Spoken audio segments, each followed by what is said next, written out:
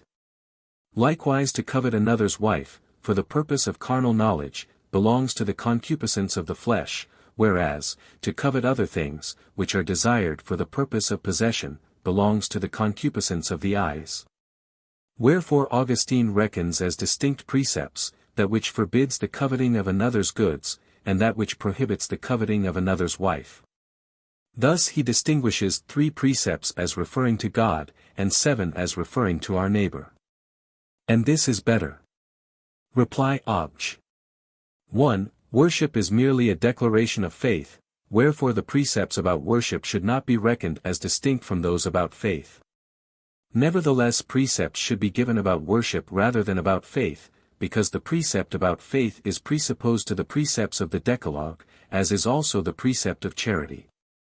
For just as the first general principles of the natural law are self-evident to a subject having natural reason, and need no promulgation, so also to believe in God is a first and self-evident principle to a subject possessed of faith, for he that cometh to God, must believe that he is, Hebrews 11 verse 6. Hence it needs no other promulgation than the infusion of faith. Reply Obj. 2. The affirmative precepts are distinct from the negative, when one is not comprised in the other,